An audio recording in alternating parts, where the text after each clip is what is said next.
उद्धवजी साहेब जसं म्हणतात ना, टप्प्यात आल्यावर सगळ्यांना घेऊ आम्ही वेळ त्या ठिकाणी.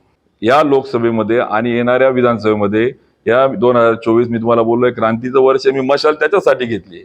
जर खोलात गेलो ना मी, यांना पळता भोई थोडी जामनेरच्या बाहेर निघू देणार नाही यांना मी.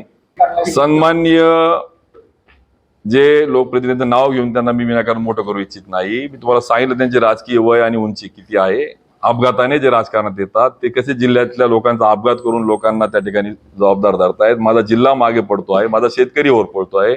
माझा त्या ठिकाणी या सगळ्या संदर्भामध्ये त्यांनी त्यांच्या जबाबदारीला नाही द्यावा की त्यांना माहित नाही. त्यांचं वय 3.5 वर्ष यासाठी बोललो की 10 वर्षापूर्वी तो कॉन्ट्रॅक्ट दिला गेलाय की ज्यावेळेस मी आमदार पण नव्हतो त्यावेळेस ते टेंडर झालेलं आहे. बरोबर आहे. म्हणजे माझ्या आधी 89च्या आदल्या टर्म मध्ये ते कॉन्ट्रॅक्ट दिलं गेलेलं आहे. उलट अजून 40% काम अपूर्ण आहे. ते पूर्ण कसं होईल त्याच्यात प्रयत्न करणं गरजेचं आहे. ठेकेदाराला ब्लॅकलिस्टेड करा ही मागणी मी कलेक्टर समोर केली. आणि यांचा एका राजकीय पक्षाचा तो नातेवाईक असेल हे म्हणतील माझा पक्षाचा आहे म्हणून त्याला बोलू नको. मला पक्षाने, मला कोणी एका पक्षाच्या याने निवडून नाही दिलं, मला लोकांनी निवडून दिले 7 लाख मतांनी. त्यामुळे मी लोकांना डोळ्यापुढे ठेवतो. त्या अँगलने मी काम केले. त्यामुळे कुठेतरी बगल देणे, प्रश्नाला हे घेणे, थोडंसं आतून पण किती खालचं राजकारण करायचं.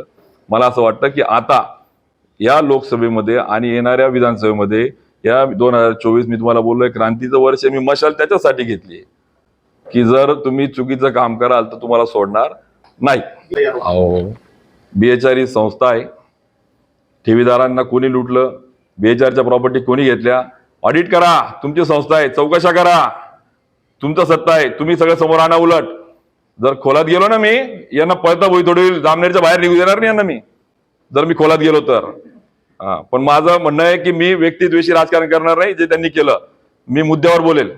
मी शेतकऱ्यांच्या, ठेवीदारांच्या, दूध उत्पादकांच्या, त्या ठिकाणी जिल्हा बँकेच्या, त्या ठिकाणी सचिवांच्या, मी ज्या त्या ठिकाणी अन्याय होणार आहे त्यांच्या बाजूने मी उभं राहणार आहे. मी व्यक्तिद्वेषी काम करणार नाही. चांगलं काम केलं तर मी कौतुक पण करेल.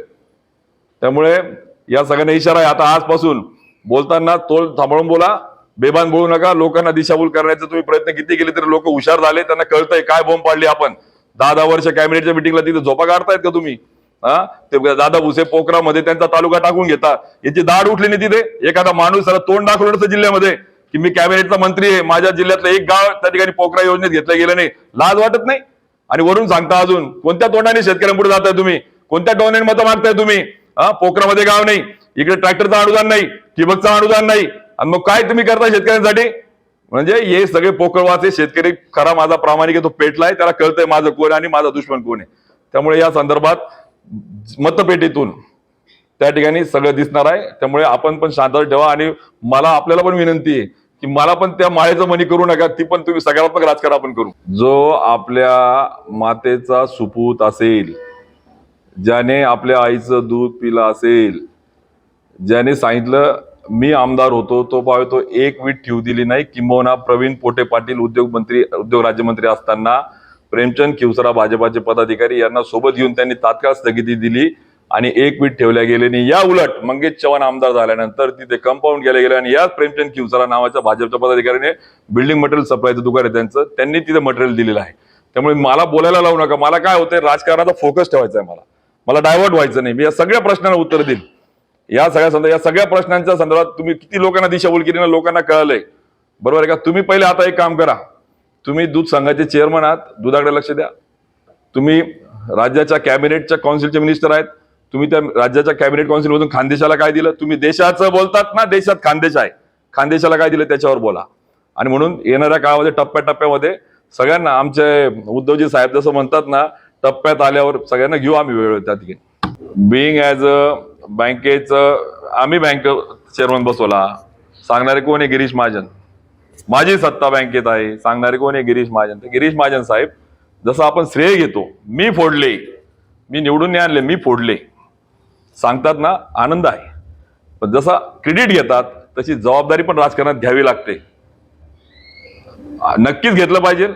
जो करतो, जो मेहनत घेतो, ज्यांनी फोडले, ज्यांनी कसे तोडले त्यांना माहिती, त्याचं जायचं नाही आपल्याला कसे फोडले तोडले. पण जे क्रेडिट घेतात तशी जबाबदारी पण घेतली पाहिजे. एका बाजूला ऑथॉरिटी आहे पण रिस्पॉन्सिबिलिटी नाही. एका बाजूला क्रेडिट आहे पण त्याला समोर जाण्याच्या साठीची जबाबदारी घ्यायला तयार नाहीये. म्हणजे संस्था बंद पडतात. म्हणजे मी अजून पुढे जात नाही काही इतर संस्थेच्या ठिकाणी, जाईल मी टप्प्याटप्प्याने. पण आज हा मुद्दा तुम्ही जो बोलला तो महत्वाचा आहे.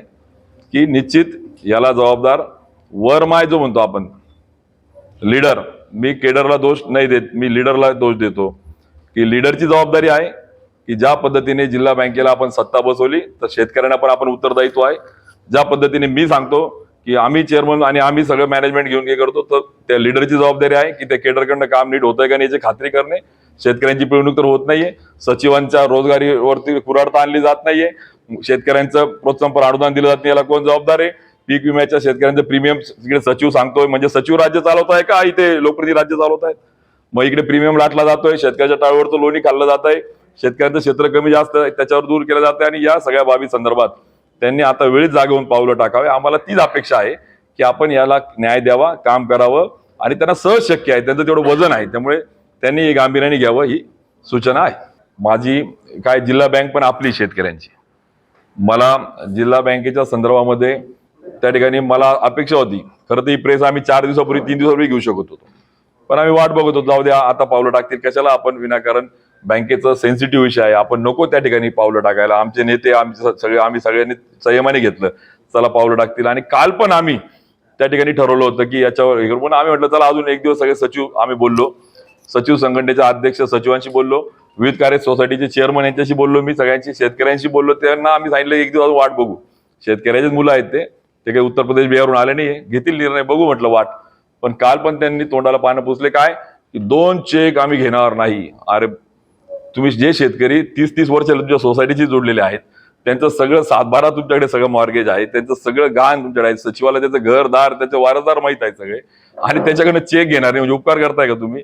म्हणजे या सगळ्या प्रक्रियेमध्ये प्रोसेस करा ना, जे काही नाबार्डचे रूल आहे, नाबार्डने सांगितलं नाही, नाबार्डच्या अंतर्गत बँक आहे, म्हणजे MSc bank, state bank, district bank आणि विकासो या 3 टायर सिस्टीम मध्ये नाबार्डच्या अंतर्गत या बँक येतात. जसं रिझर्व्ह बँक आपल्या कॉपरेटिव्ह त्या ठिकाणी कंट्रोल करतो, या बँक ज्या आहेत याला नाबार्ड करतो. नाबार्डचं धोरण नाहीये, म्हणजे यांचं स्वतःचं धोरण आहे. हे आता स्वामीनाथन आयोग म्हणतो की विकेंद्रीकरण करा, त्या ठिकाणी संस्था बळकट करा, एका बाजूला हेच सांगतात आम्ही स्वामीनाथन आयोगाची परिस्थिती. म्हणजे मला असं वाटतं त्याच्यावर बोललो म्हणजे जास्त अजून होईल, वेगळ्या दिशेने चेंडू नेल्यासारखं होईल. पण आज सहकार्यातल्या समित्या स्वामीनाथन आयोगापासून तर केंद्राच्या अमित शहा सहकार मंत्र्यापासून तर देवेंद्र फडणवीसांच्या या सगळ्या याला या हरताळ फासायचं काम करतायत, आणि म्हणून जळगाव जिल्ह्यामध्ये भाजपाची उलटी गंगा सुरू झाली. साहेब खरोखर आहे, हे पक्ष एक सेकंद बाजूला ठेवूया, राजकारण बाजूला ठेवूया, पण जे गट सचिव आज कोणाचं 40, 45, 50 वय झालं, शेतकऱ्याचीच मुलं आहे सर, आमचीच मुलं आहेत, ते आमचीच सगळे भाऊ आहेत, त्या सचिवांना 15-15 महिने जर त्या ठिकाणी पगार नसेल, त्यांचा दूध, किराणा, मुलांचे शिक्षण कसे होतील. आणि जर दुर्दैवाने एखाद्या जर चुकीचा विचार सचिवाच्या मनामध्ये आला ना, तर तुम्हाला सांगतो यांना माफ करणार नाही. वैफल्यग्रस्त माणसं काल रडले सचिव आमच्याजवळ, आणि मग त्यांना पगार 20-20 महिन्याचे पगार नाही, म्हणजे त्यांना विश्वासात पण घेतलं नाही, बैठक पण घेतली नाही धोरण घेताना. म्हणजे हा जो प्रकार आहे ना, कारण की काय त्यांना माहिती नाही, कोणी विचारणारच नाही आपल्याला, जाब कोण जाणार आहे या खोलात, कोण बघणार आहे, कोणीच नाही ते यांचं राज आहे सगळं. त्यामुळे आता शेतकऱ्यांनाही कळालंय की काय, आणि म्हणून सोसायटीच्या सभासदांसोबत म्हणजे शेतकऱ्यांसोबत सचिवांचा देखील संवेदनशीलपणे विचार करून आपण सुरळीत कर्ज असलेल्यांना किमान चला बाबा सचिव तुम्ही एक काम करा, सुरळीत कर्ज तुमच्या पातळीवर सुरू ठेवा, म्हणजे संस्था टिकेल, आणि जे थकबाकीदार आहे त्यांना आपण वसुलीच्या संदर्भातलं आपण प्लॅनिंग करू. असे काही पावलं, काही स्टेप्स, काही टप्पे, आपण जेव्हा म्हणतो ना एखादं ऑपरेशन करायचं त्याला टप्पे असतात, एम आहे, मिशन आहे, त्याला गोल आहे, त्याला सेटिंग असते, टप्पे असतात. ते काही नाही, टप्पे नाही, रिपेअरिंग नाही, काही औषध नाही, डायरेक्ट त्या ठिकाणी यांनी सांगितलं की संस्था बंद, बँकेत या, आम्हाला विकास व्यवहार करायचा नाही. त्यामुळे ही प्रवृत्ती जिल्हावासियांना लक्षामध्ये आली, त्या सूचना आम्ही सजग राहून या टिकवण्यासाठी प्रयत्न करू. तुम्ही पाहत आहात विस्टा न्यूज मराठी.